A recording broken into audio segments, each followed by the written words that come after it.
अस्सलाम वालेकुम। अब्बा का 40वां मेरी आज की एक मुनफरिद कहानी। लेकिन कहानी शुरू करने से पहले अगर आप हमारे चैनल पर पहली दफ़ा आए हैं या आपने अभी तक सब्सक्राइब नहीं किया तो बिया और माला को सब्सक्राइब करना ना भूलिए। काफ़ी देर से उनमें बहस जारी थी। आप किसकी बातों में आ गई अम्मा? इससे तो ख़ानदान में हमारी इज्जत बेइज्जती का ख्याल नहीं। सोफिया ने छोटे भाई हाशी की तरफ कहर आलूद नज़रों से देखते हुए माँ से कहा, जो सर झुकाए चारपाई पे बैठी थी। सोफिया आपा, इसमें इज्जत बेइज्जती कैसी? फातिहा तो हम दिलवाएंगे ना। और असल बात तो ये है कि हम बहन भाई और घर वाले बैठकर अब्बा के लिए कुछ पढ़ें। क्या ज़रूरत है कुंबे कबीले को इकट्ठा करने की? हाय मैं मर गई।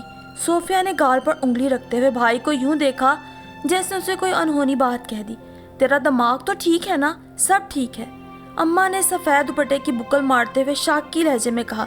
4 पैसे लगाने का वक्त आया तो लगा उल्टी सीधी हाँकने। बाप की रूह को तड़पाएगा। इसे क्या एहसास, इसके बाप ने कैसी तकलीफ़ें उठाकर इसको पाला, पढ़ाया, ब्याहा, और आज ये एक 40वें के लिए कैसा उधम मचा रहा है। अम्मा, हाशिर आजिज़ी से बोला, आप समझती क्यों नहीं? आपको क्या लग रहा है कि मैं अब्बा के लिए इतना छोटा सा काम करने से कतरा रहा हूँ? मुझे ये बता दें, कहाँ से लाऊं मैं इतना पैसा? जिस तरह आप 40वां करना चाहती हैं उसके लिए तो 50-60 हज़ार भी कम रहेगा। आप ही बताइए, मैं कहाँ से लाऊं इतना पैसा? जो कुछ पास था वो अब्बा की बीमारी पे खर्च हो गया। मकान का 4 महीने का किराया तक मैंने भी भरना है। हाँ हाँ, अब तो तू उम्र भर मुझे यही ताने सुनाएगा। अम्मा सर पे हाथ रख के बैन करने लगी।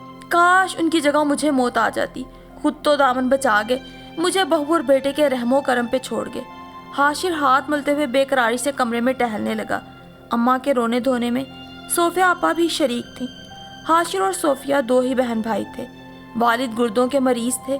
काफ़ी वक्त से अस्पताल और घर के चक्करों में जो जमा पूंजी हाशिर के पास थी सब वालिद के इलाज मुआलजे पे वो लगा चुका था। हाशिर की बदकिस्मती ये थी कि उसके घर वाले भी आम घरानों की तरह फरसूदा रसूम और रिवाज पर चलने को अपने लिए शान शौकत का दर्जा देते थे। कुछ सोफिया आपा ब्याह कर भी ऐसे घराने में चली गईं जो बात का बतंगड़ बनाना खूब जानते थे और हर बात पे ही एतराज़ खड़े कर देते थे। सोफिया आपा भी अब अपने ससुराल के नक्शे कदम पे ही चलने लगी थी और दिखावे को ही दुनियादारी कहती थी। आज कई दिनों से उनके घर में यही झगड़ा चल रहा था।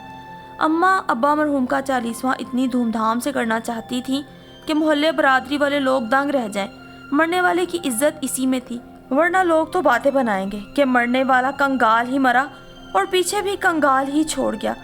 कैसी इज्जत खाक में मिलाने जा रहा था हाशिर उन सब की। उधर हाशिर बेचारा माँ और बहन को समझाते समझाते आजिज आ चुका था। महदूद आमदनी में तो इन दिनों सफ़ेद पोशी का भरम रखना भी मुश्किल था। और फिर जो कुछ था बाप की बीमारी की नज़र हो गया। बाप कौन सा महाराजा था, आम सी प्राइवेट नौकरी करते ही बीमार हो गया।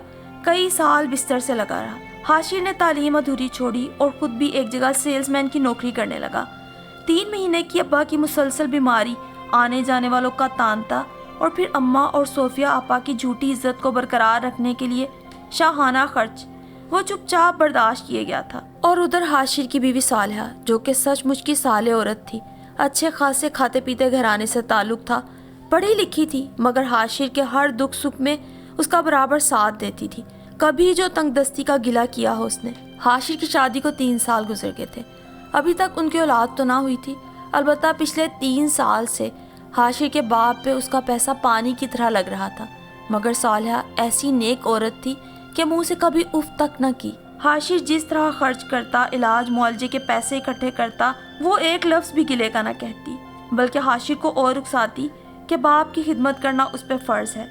ऐसी बहू खुशकिस्मत लोगों को मिलती है, मगर यहाँ तो आवे का आवा ही बिगड़ा हुआ था। तंगी तुर्शी में भी गुजारा करके उसने किसी की खिदमत में कोताही नहीं बरती थी।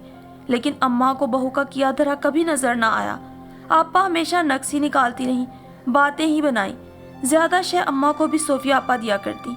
माँ बाप सारी उम्र पालते पोसते आखिर किस लिए हैं? आप चारपाई पे पड़ गए हैं तो बहू का ही फर्ज है ना। मेरे ससुर बीमार थे तो हम दोनों मियाँ बीवी उनकी चारपाई से अलग नहीं हुए, और फिर ससुर की खातिर अंजाम दी हुई खिदमात को वो यूं तज़किरा करती कि अम्मा को सालिहा का किया धरा नजर ही ना आता।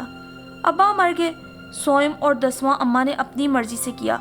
हाशिर और सालेहा ने कुछ नहीं कहा, मनमानी करने दी, लेकिन अब मामला संगीन था। 50-60 हज़ार का ये नया खर्च हाशिर के लिए बर्दाश्त करना मुमकिन ही ना था। अभी तो उसे केमिस्ट का वो बिल भी देना था जो उसने अब्बा की उधार दवाइयाँ ले लेके अपने सर चढ़ा लिया था। घर में आया गया था, दुकान से भी धड़ाधड़ सौदा आया था, सो उसका उधार भी चुकाना था। मकान का किराया, सर छुपाने को जगह न रहती अगर वो 4 माह का किराया इसी महीने ना देता। खामन की परेशानी सालेहा से देखी ना जाती। उसके पास अब थोड़ा बहुत ही जेवर बचा था, वही शोहर को पेश कर दिया। इसे बेचकर किराया दे दो और बाकी छोटे मोटे कर्जे भी अदा कर दो, कुछ पैसे तुम्हारी तनख्वाह से आएंगे, सारा कर्ज उतर जाएगा। हाशिर अपनी बीवी के सार से बड़ा मुतासिर हुआ। उसके पास और कोई चारा भी ना था। जेवर बेचने पर बादिल नाख्वास्ता रजामंद हो गया। ठीक है, 40 के बाद देखूंगा, जेवर बेचना पड़ा तो बेच के ही कर्ज उतारूंगा। वैसे खुदा ना करे कि मुझे इसकी ज़रूरत पड़े, तुम अभी रख लो। उसने जेवर सालेहा को वापस पकड़ाया। ये हाशिर ही जानता था किस किस मुकाम पर सालेहा ने उसे कैसे कैसे सहारा दिया था। सालेहा ने जेवर संभाल कर रख दिया था। 40वें से फारिग होने के बाद ये जेवर बेच देने के लिए सालेहा ज़हनी तौर पर तैयार हो गई थी। जानती थी इतनी रकम कहाँ से आ सकती है कि कर्जे भी उतर जाएं और घर का किराया भी दिल जाए। लेकिन दूसरी तरफ हाशिर की माँ और बहन ने तो एक वावेला ही मचा रखा था। नाक रखने की खातिर धूमधाम से 40वां करना माँ बेटी की नज़रों में ज़रूरी था। हाशिर समझा समझा के थक चुका था। सालेहा ने भी डरते डरते हाशिर की तायद की थी, लेकिन माँ बेटी ने उसके वो लत्ते लिए कि बेचारी को आइंदा इस झगड़े में बात करने की जुर्रत न हुई। अम्मा और सोफिया तो उठते बैठते अब उसे भी सुनाने लगी। तुम तो यही चाहोगी, तुम्हारा क्या जाता है, तुम्हारे कहने पे ही तो हाशिर हमें यूं आंखें दिखा रहा है। कौन सा तुम्हारी नाक कटती है, बहू जो हुई तुम यहाँ की, बेटी होती तो पता चलता कैसे हमारी नाक कटती है इस चीज़ में। लोग क्या क्या बातें ना करेंगे कि अब्बा मरहूम इतना भी छोड़कर ना मरे कि चंद रस्में ही पूरी हो जाती। तो सास कहती, हाँ बीबी, अब तो तुम्हारा ही राज है, हम तो मोहताज जो हैं तुम्हारे, जो जी चाहे करो, खावंद के कान भरती रहो, पढ़ाओ उसे उल्टी सीधी पट्टियाँ ताकि हमसे बरहम ही रहे। तुम चलाओगी अब उसे सीधी राह पर, भाई हमारी क्या मजाल कि हम 40वां करवा सकें। बेचारी सालेहा कान लपेटे रहती। अब तो तंग आकर उसने हाशिर को वाकई मजबूर करना शुरू कर दिया कि जैसे भी हो अम्मा की बात पूरी कर दे। लेकिन वो इतना बेवकूफ़ नहीं था। अगर कुछ पल्ले होता तो शायद इस झगड़े की नौबत ही ना आती। निचले मुतवस्सत तबके का आदमी, महदूद आमदनी, हज़ारों तरह के मसाइल, हाशिर हामी भरता भी तो कैसे। मगर उस दिन सोफिया ने बात और बढ़ा दी। अम्मा तो रोने धोने लग गई। सोफिया आंखें पूंछती हुए भाई पर गुर्राई, मुझे अपने बाप की इज्जत बहुत प्यारी है हाशिर, 40वां ज़रूर होगा और उसी तरह होगा जिस तरह अम्मा कह रही हैं। लेकिन आपा मुझे बताएं मैं कहाँ से पैसे का बंदोबस्त करूँ। अब तो लोग मुझे देखकर गली बदल लेते हैं। आपको पता है हर माँ अब्बा के कितने डायलिसिस होते थे, मुझ पे लाखों का कर्ज है। आप तो अक्ल से काम लें। अम्मा को मैं नहीं समझा सकता, आप समझाएं। झूठी इज्जत रखने के लिए आप मुझ पर इतना जोर क्यों डाल रही हैं? ज़्यादा से ज़्यादा यही होगा ना कि लोग बातें करेंगे, 4 दिन करेंगे फिर भूल जाएंगे। इसका मतलब लोगों की बातें तुम्हारी नज़र में कोई अहमियत नहीं रखती। इतनी इज्जत बनी हुई है हमारे घर की, तुम चाहते हो सब खाक में मिल जाए। ना बाबा, मेरी भी अपने ससुराल में कोई इज्जत है। मैंने उन्हें ये नहीं बताया हुआ कि इतने भूखे नंगे खानदान से ताल्लुक है मेरा। सोफिया आपा का चेहरा लाल भभोका होने लगा। हाशिर ने सर झुका लिया। अम्मा गुस्से में बोली, ए बेटी, तू किससे मगज खपा रही है? वो चाहता है ना बहू, चुप ही हो जा। नामुमकिन, पैसे का बंदोबस्त मैं करूंगी, आपा ने गुस्से में कहा। आप? हाशिर ने हैरानी से कहा, हाँ, तुम्हारा तो खून सफ़ेद हो गया है, हमारी इज्जत का कोई ख्याल नहीं रहा, लेकिन मुझे तुम सबकी इज्जत का बहुत ख्याल है। हाँ, ये लो मेरे कड़े। आपा ने फटाफट अपने 6 तोले के कड़े उतार कर उसके मुंह पे फेंके। इन्हें गिरवी रखकर पैसे ले आओ, 40वां ज़रूर होगा। आपा, खुदा के लिए जज्बाती ना बने, आपके ससुराल वाले क्या कहेंगे? इस तरह भरम नहीं टूटेगा क्या हमारा? तुम्हें उससे क्या, मैं जानूँ और वो, तुम पैसों का बंदोबस्त करो। सोफिया आपा ने हुक्म दिया। दिन ही कितने रह गए हैं, लोग मुंह उठाए राह देख रहे हैं कब बुलावा आता है।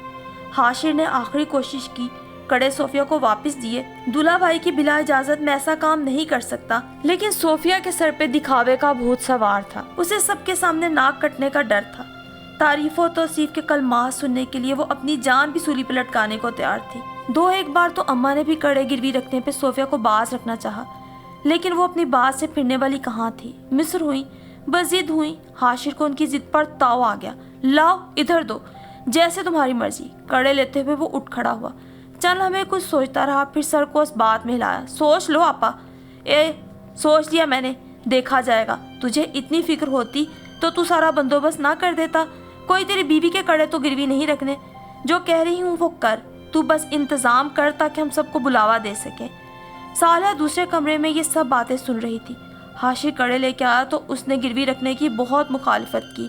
इन्हें कैसे गिरवी से छुड़ाएंगे कल को? सोफिया आपा की सास बड़ी सख्त औरत है, कल को मसला फिर हमारे लिए होगा। तुम इसकी फिक्र मत करो। हाशिर ने उसे टोक दिया। आपा आप जिम्मेदार हैं, मैं उन्हें समझा चुका हूँ, अब उन्हें सबक सिखाना ही पड़ेगा। फिर क्या 40वां उसी धूमधाम से हुआ जिसकी माँ बेटी को ख्वाहिश थी। अम्मा और आपा के जानने वालों रिश्तेदारों में से हर को गिन गिन कर बुलाया गया। ज़रूरी गैर ज़रूरी किसी का नाम भी फहरिस्त से निकाला ना गया और अब्बा मरहूम के नाम के जोड़े भी बांटे गए। छोटे से घर में इतने ढेर लोग, बैठने बिठाने का जो बंदोबस्त था दरहम बरहम होना ही था। कोई खड़े खड़े निवाले निगल रहा था, कोई ज़मीन पर बैठा हुआ था। किसी के हिस्से दरी आई तो किसी के हिस्से चारपाई। कोई खिड़की में बैठ गया, कोई दरवाजे के पट भीड़ कर जगह बना रहा है। एक अजीब सी अफरा तफरी थी। 40वें पे आने वाले लोग भी तो अम्मा और सोफिया आपा की ज़हनियत के ही थे। अब्बा के इसाले सवाब के लिए तो शायद किसी ने हाथ उठाकर दुआ भी ना की थी। मैयत के तमाम मामलात भूल भाल लगे बातें बनाने। आए हाय, किसी खुली जगह इंतज़ाम कर लिया होता। लोगों को सजा देने बुलवा लिया। खाना भी ढंग का नहीं, शोरबा तो जैसे देग नल के नीचे रख के तैयार किया। चावलों में बोटी नाम को नहीं, और ये दही है ये लस्सी। तौबा बहन, और वो जो जोड़ा दिया है, हाय हाय, ना कोट का कपड़ा ना टोपी। मुर्दा सारी जिंदगी सर्दी में ठठरता ही रहेगा। ए बहन, सर से नंगा, क्या लोग हैं ये भी। कभी टोपी के बगैर जोड़ा दिया है मुर्दे का किसी ने? अम्मा और सोफिया आपा लोगों की बातें सुन रही थी। माँ बेटी दोनों सालिहा से कतरा रही थी। उन लोगों पे गुस्सा भी आ रहा था, लेकिन घर आने वालों को कुछ कह भी तो नहीं सकती थी। हाँ, दिल ही दिल में पछतावा जरूर आ रहा था। इससे तो बेहतर था चुपके से खुद ही फातिहा दिलवा देती। रुपया पैसा अलग खर्च हुआ, दौड़ धूप अलग, और लोगों की ऐसी बातें दिल जलाए दे रही थी। किसी औरत ने एक से ज़्यादा सुपारा न पढ़ा, और सुपारा पढ़ते भी एक दूसरे के कपड़े जूते सेलों की ही बातें होती रहीं। सालिहा सब देख रही थी। उसने अम्मा से जिक्र भी किया, लेकिन अम्मा उसकी बात को अनसुनी कर गई। भाई हो जाता है ऐसे, 4 लोग इकट्ठे हों, सब पे नज़र तो नहीं रखी जा सकती ना। मगर दिल ही दिल में अम्मा को एहसास था, हाशिर सच ही कहता था। अब्बा के जाने का दुख हमें है, लोगों को नहीं। हम जो पढ़ेंगे दिल से पढ़ेंगे, उनके गुनाहों की बख्शिश का जरिया बनेगा। लोग सिर्फ आएंगे, खाएंगे, बातें बना के चले जाएंगे। आज उन्हें बेटी के बहकावे में आने पर शदीद नदामत हो रही थी, लेकिन अब हाथ मलने के सिवा कुछ भी ना था। दोनों माँ बेटी तल्ख तजर्बे के बावजूद सच्चाई को सबके सामने मानने से इनकारी थी। इसीलिए सालिहा के सिटपिटाने पर बार बार यही कहती, कौन सी निराली बात कह दी। सब लोग करते हैं ऐसी बातें, तुम्हारे खानदान में नहीं होती। उधर बेचारा हाशिर जल ही गया, लेकिन चुप ही रहा। कुछ कह देता तो जन मुरीदी का लेबल फौरन चिस्पा हो जाता। 40वें का हंगामा गुजर गया तो सोफिया को अपनी जल्दबाजी का एहसास हुआ। सास नंदे कड़ों का तो ज़रूर पूछेंगी। दिल ही दिल में तो उन्होंने कई बहाने घड़ लिए थे, लेकिन जाते जाते अम्मा और हाशिर को कड़े जल्दी गिरवी से छुड़वाने की ताकीद कर गई। और हुआ वही जिसका खदशा था। नंगी कलाइयाँ भला कब तक आस्तीनों में ढकी रहती। सास ने पूछ ही लिया। सोफिया कुछ घबराई, लेकिन जल्द ही बात बना ली। अब्बा मियाँ का शौक है, कड़े पहनते अच्छा थोड़ी लगता है। वहीं उस दिन उतारे थे, अम्मा के पास ही पड़े हैं। सास नंद भी बड़ी घाक थी, खटक गई। कई बार इसरार किया। जब सोफिया शौक का बहाना ही किए गई तो दर पे हो गई। सोफिया टाल मटोल किए गई। हमसाई के हाथ अम्मा को खुफिया पैगाम भी भेजा कि जल्दी मेरे कड़े छुड़वा कर मुझे किसी भी सूरत भेज दे। लेकिन उस दिन तो सोफिया की घबराहट दीद के काबिल थी। उस वक्त तो कोस रही थी जिस वक्त जल्दबाजी का मुजाहरा करते हुए कड़े गिरवी रखने को दे दिए थे। बात भी तो ऐसी थी, सास नंदों को तो टाल रही थी। उस दिन शोहर ने कड़े मांगे। दोस्त की बीवी ने किसी शादी में जाना है, उसे पहनने हैं। अल्लाह जाने बात सच थी या सास नंदों ने पट्टी पढ़ाई थी कि सच सामने आए। सास को शक था कि शायद कड़े बेचकर बाप का इलाज करवा दिया इसने। अब सोफिया जले पैर की बिल्ली बने पूरे घर में घूमती। बहरहाल शोहर ने शाम तक कड़े अम्मा के घर से लाने को कहा था। सोफिया घबराई हुई अम्मा के पास पहुंची, सारा वाकया सुनाया। अच्छी भली जिंदगी गुजर रही थी। सास नंद से तो वो पहले ही आजिज थी, अब तो तलखियाँ घुलने का नया सामान पैदा हो रहा था। शोहर के सामने झूठी पड़कर एतमाद खो देती तो जिंदगी कैसे गुजारती। हाशिर के पांव पकड़ लिए। भैया खुदा के लिए जैसे भी हो جہاں سے بھی ہو شام تک کڑے لا دو، ورنہ میری زندگی اجیرن ہو جائے گی۔ وہ تو مجھے طلاق ہی دلوا دیں گے۔ میں بہت شرمندہ ہوں، خواہ تمہیں تنگ کیا، خود کو مصیبت میں ڈالا۔ اور پھر رو رو کر اپنے کیے پر پچھتاتے ہوئے حاشر کی منتیں کرنے لگی۔ اماں بھی بیٹی کی طرف داری میں شکست خوردہ انداز میں بولنے لگی، بیٹا تو نے ہی کچھ کرنا ہے، دیکھ تیری بہن کا گھر اجڑ جائے گا۔ آج تو نے کچھ نہ کیا تو لوگ کیا کیا باتیں نہ کریں گے ہم کو کہ ہم نے اس کے کڑے بیچ کھائے۔ حاشر چپ چاپ سنے گیا۔ جب دونوں چپ ہوئیں تو بے رخی سے بولا، میرے پاس الادین کا چراغ تو نہیں ہے، اب اتنے کم وقت میں کہاں سے پیسے کا بندوبست کروں؟ آپ نے اپنی بات تو پوری کر لی نا، اب کڑے رہن سے چھٹے یا نہ چھٹے آپ کا کیا جاتا ہے؟ آپ کی عزت اور ناک تو برادری میں بچ گئی نا، آپ کا گھر بچے نہ بچے اس سے اب کیا فرق پڑتا ہے؟ اور تب میں نے آپ سے کہا تھا آپا سوچ لیں، تب سوچ لیتی، بتائیں میں اب کیا کر سکتا ہوں؟ صالحہ بھی پاس ہی چارپے پہ بیٹھی تھی، حاشر کی اور اس کی ماں بہن کی گفتگو بڑے غور سے سن رہی تھی۔ جب برداشت نہ ہوا تو اپنی جگہ سے اٹھ کھڑی ہوئی اور بڑے فخر سے حاشر کو دیکھتے ہوئے مسکرا کے بولی، بس بہت ہو گیا حاشر، کیوں تنگ کر رہے ہیں آپا کو؟ بتا دینا، انہیں پچھتاوا ہو رہا ہے، اپنی غلطی بھی مان رہی ہیں، اتنا بہت ہے۔ اماں نے چونک کر دونوں کی طرف دیکھا۔ صوفیہ بھی آنکھیں پونچھتے ہوئے صالحہ کو دیکھنے لگی۔ کیا بات ہے؟ وہ سر کے اشارے سے پوچھتے ہوئے بولی، آپ کے کڑے گروی نہیں رکھے تھے آپا؟ صالحہ نے حاشر کے کچھ کہنے سے پہلے ہی کہہ دیا، گروی نہیں رکھے تھے؟ دونوں ماں بیٹی بیک وقت چیخیں۔ ہاں، صالحہ بولی، صوفیہ آپا کی ساس اتنی سخت ہیں، انہیں پتہ چلتا تو بات کا بتنگڑ بن جاتا۔ میں نے 40ویں کے لیے اپنا زیور بیچ دیا تھا، کڑے میرے پاس ہی ہیں، جائیے نکال کے لائیں حاشر۔ صالحہ نے چابی حاشر کو دی اور بڑے اعتماد سے سر اونچا کرتے ہوئے ساس اور نند کی طرف دیکھا۔ حاشر اٹھ کر دوسرے کمرے میں چلا گیا۔ ہائے میں مر گئی، اماں نے صالحہ کو داد دینے کی بجائے سینے پہ ہاتھ مارا۔ کتنا جگرا ہے تیرا بہو، تماشا دیکھ رہی تھی میری بچی کا، رو رو کے ہلکان ہو رہی تھی وہ، اور تو کتنے مزے سے بیٹھی تماشا دیکھ رہی تھی۔ تیرا دل نہیں پتھر ہے پتھر، ہم ماں بیٹی کا تماشا بنانے میں تو نے کوئی کسر نہیں چھوڑی۔ کیسے تو نے حاشر کو اپنے ہاتھوں میں کیا ہے؟ کون سے دم کرواتی ہے اسے، کون سے تعویذ پہنائے ہیں اسے؟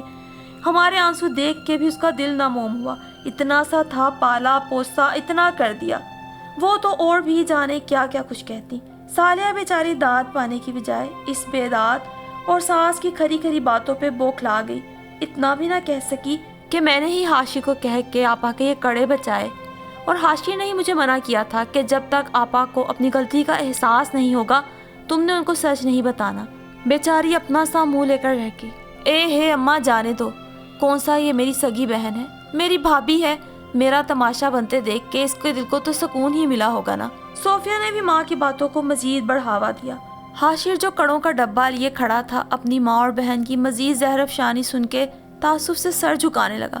اس کے دل کو یقین ہو گیا تھا کہ وہ اپنے گھر والوں کی سوچ کو نہیں بدل سکتا، جبکہ دوسری طرف صالحہ بڑی بے بسی سے اپنی ساس اور نند کو دیکھتے ہوئے سوچ رہی تھی، ابا کا 40واں بھی ہو گیا اور آپا کے کڑے بھی بچ گئے، مگر صالحہ کو پھر بھی اس گھر میں وہ مقام اور عزت نہ ملی۔